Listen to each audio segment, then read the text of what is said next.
Happy New Year's, Anacondas! You know, you don't see a lot of New Year's specials, so I wrote one. This is an original Anaconda episode, which means it's not based on any pre-existing episodes. And a heads up, this one is going to be a little more intense than what I've usually written, but there's also plenty of violence to balance it out. I read it through, as all the different characters. I want to have fun. Here we go. This is New Year's schemes. Fade in. Interior, Nanette Memoir's bedroom, night. Angela Anaconda sits annoyed among Nanette, January, and Carlene playing Go Fish. Nanette, January, and Carlene sit on designer beanbag chairs. Angela sits on the floor. Nanette has all the cards. Tonight I am stuck with Ninny Pooh Manoir and her Clone Club minions on account of her family is throwing a New Year's Eve party this New Year's Eve, and my family forced me to come with them. Get on with your turn, Angela Anaconda! Angela looks at her cards. I will be ready when I am ready. Got any queens? Go fish. Go fish even more. My turn. Got any queens? January holds one up. I do. She hands it to her. Nanette throws her cards down on Angela's head. I win again. Angela holds up her queen. Hey, I just asked that. Well, we didn't hear you. January also throws her cards down on Angela's head. How can you not hear on account of you are sitting right here? Conda, which is French for I want to play something else. Carlene also throws her cards on Angela's head and dusts her hands off. What should we play next, Nanette? How about the etiquette game? Angela always loses that one. Angela dusts the cards off her head. I'd like to play war. Cut 2. Interior, quick revenge fantasy. Night.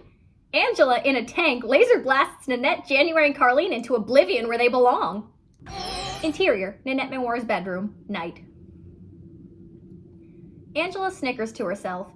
Nanette looks around and pulls out some cute porcelain dolls, dresses, stuffed animals, and a mysterious plastic briefcase with 4 pointed stars on it. You know what? You can look at all this stuff I got for Christmas. It cost une petite fortune, which is French for worth more than your parents. Angela rolls her eyes, unimpressed. These are so cute! Can we try them on? No. Angela looks at the clock. 7:30 p.m. She yawns. Nanette, Angela Anaconda's tired. I am not. Well, moi, I'm definitely not. I can stay up as late as I want on holiday breaks. In fact, it's an annual tradition that the first person who falls asleep gets their face drawn on. She picks up the plastic briefcase and opens it, revealing an art kit full of colorful markers. January and Carlene's eyes light up in sadistic glee. Angela grimaces. Since when? Since always. Quelle surprise, no one told you. January and Carlene nod eagerly. I can stay awake longer than you, Nanette Manoir. We'll see about that. January and Carlene uncap some of the markers and sniff them. Ooh, these markers are scented. And they're also permanent. Angela's eyes dart to the clock. 7:31 p.m. Interior, Manoir's living room, night. The large room is filled with catering tables, food, and slightly drunk adults. Mrs. Brinks talks to a lamp. In a few months, I'll be earning my Mardi Gras beads! Angela walks up to Alfredo, Nanette's long-suffering butler, who's running the soda table. Angela takes a red cup and holds it out. Hit me with a shot of your strongest soda and hit me fast. Alfredo crosses his arms and grunts. Please? Alfredo uses a ladle to pour some soda into her cup. Angela chugs it like a shot. She slams the cup down. Hit me. Alfredo repeats it. Angela downs it, now a little looser and with a necktie around her head for some reason. She slams the cup down. Hit me with the next shot. Her mom, Genevra, walks up to her. You've had enough, Angela. You're gonna be up all night. I'm cutting you off. Angela grabs onto the table. Enough's not enough, and I have not had enough. Don't make me start an intervention. You got a problem, Angela. She pries Angela off the table. I don't have a problem. She reaches for the cup but misses. Interior, closet, night. Angela digs around in her dad's coat pocket. She pulls out a stick of gum. Aha! Dad's electric chewing gum. Clothes on, stick of gum. It reads, Anaconda's Stay Awake Electric Chewing Gum. Not tested on animals. No longer tested on my children. Not yet approved by the FDA. Angela unwraps it, about to put it in her mouth. The door opens and she drops it into the darkness. Angela scrambles for it. Angelfish, what are you doing here? I'm, playing hide and seek, and, I'm the one who's hiding. Your friends were looking for you. That is the point of hide and seek. Go back and play with your friends. They're not my friends on account of they're not even friendly. Oh, Angela, we're waiting for you! That sounds friendly to me. Go back upstairs. Oh. Interior, Nanette Noir's bedroom. Night. Angela enters to find that Nanette, January, and Carleen have built an elaborate pillow castle. Normally we don't let troubled youth into our chateau, which is French for pillow mansion, but we have a special room just for you. It's got hot chocolate. You better not spill that! Carleen shrinks her shoulders slightly. January walks by with a glass of water. Seeing Angela, she quickly puts it on Nanette's nightstand and presses the play button on an iPad. The trio looks down at Angela. It's so comfortable in here. And it's a privilege for a potential hobo like yourself to sleep here. The only sleeping anybody is going to do here is you sleeping with the fishes, Nanette Manoir. Angela races to the door. January and Carleen immediately block it. Angela pushes her way through them. She puts her hand on the doorknob. She opens it. On the other side, Nanette's poodle Ooh La La immediately begins barking and growling at her. Angela instantly shuts the door. You could leave. But I'll just tell your parents that we keep trying to include you, and you just keep getting angry with us. I'll tell them the truthful truth. They won't believe you. Remembering the many times she was let down by adults in her life, Angela glares, her face slowly falling into an expression of angry, humiliated defeat. Before Angela can react, January and Carleen drag her into the pillow mansion. She sits on a luxurious beanbag. She paws at the blanket fort, searching for an exit that doesn't seem to exist. She strokes the plush beanbag, feeling just how soft it is. She pokes a pillow next to her. It squishes inward luxuriously at her touch. She yawns. It is soft in here, but I will not let Ninny Wart win. She puts her head down and immediately jolts up. She looks at the clock. 9 p.m. Suddenly a crash. Oh my gosh, Nanette, I'm so sorry.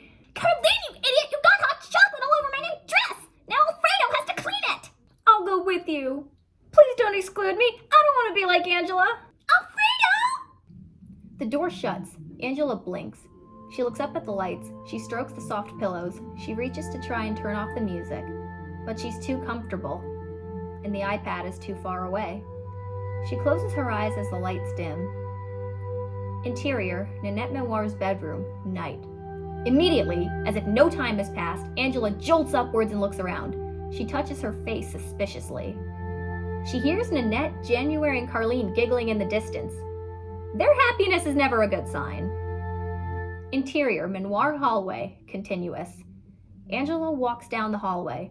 The giggling gets a little louder. Ooh La La sleeps like a dragon on a little plush doggy bed. She walks to the stairs. Interior, living room, night. The adults hold up champagne glasses. 3, 2, 1, Happy New Year! Angela's parents happily kiss each other. Mrs. Manoir shoots them a look of defiance and forcibly kisses Mr. Manoir. Mr. Brinks tries to kiss Mrs. Brinks, but she turns away and drinks instead. Nanette, January, and Carleen snack on some macarons. They snicker and hold up their Sharpies as Angela approaches. Angela reaches for a silver tray sitting on a table. She looks at her reflection. Her face is gray just like in her original animation. Ah! Just kidding, it was just a dream. Angela finds herself waking up to Nanette, January, and Carleen giggling and leaning over her. That's also a very bad sign. Happy New Year! You look good, Angela Anaconda. The best I've ever seen you. It's très bien, which is French for almost as good as Botox. Angela looks in horror at her reflection. On her face are various scribbles, a mustache and beard, and the word derriere written across her forehead in pink loopy letters. Angela gasps. Angela pushes them off her and runs away in horror and embarrassment as the girls burst out laughing. Interior, bathroom, night. Angela scrubs her face, trying in vain to get the marker off her face with some success. So, Ninny Wart likes permanent damage, does she? Fade 2. Interior, well-deserved revenge fantasy. Day. Angela in camouflage drives a tank. Welcome to Pillow Fort Knox. Once used as an army prison, we now have some prisoners of war coming in. She shoots a laser beam from the tank at Nanette, January, and Carlene, blasting them directly inside the prison and into some chairs. You are going to be doing time here. Hard time. How about we get started on your prison tattoos? Angela whips out some tattooing needles that vaguely look like the permanent markers. She walks in front of January and inks her. January now sports a crude pink mustache, clown nose, beard, and monocle. She screams at seeing her reflection. That is a much-needed improvement. She locks Carlene in a chair and inks her next. Carlene walks away like a basic prison bitch with horribly drawn-on eyebrows, a teardrop under her eye, an infinity symbol, a spiderweb on her cheek, and basic written in Gothic font across her forehead. Carlene screams. Smile for your mugshot, Carlene.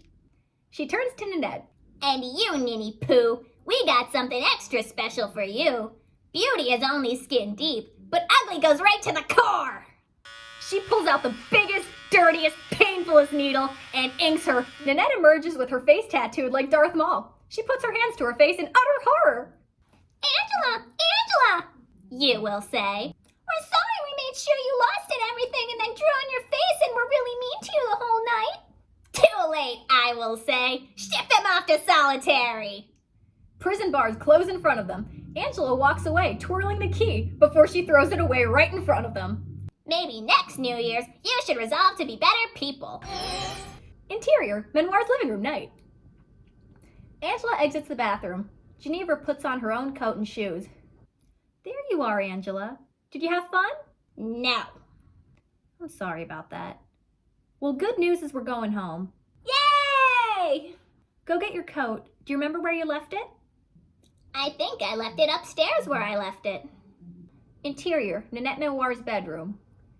Angela walks in and fishes out a coat from beneath the pillow mansion. She looks around and spots Nanette, January, and Carlene, half in pajamas, half in their regular clothes. January in a silk hair bonnet. Asleep in various parts of the room, positioned like drunken pass-outs. Now that's what I call a party. Angela sees Nanette asleep alone on her bed next to the glass of water. Angela gingerly walks up to her and carefully places Nanette's hand in the glass of water, guaranteeing she'll pee herself later. Happy New Year's, Nanette Manoir. Fade out. End of episode. May your New Year's be better than Angela's, and I will see you next year. See you later when you see me.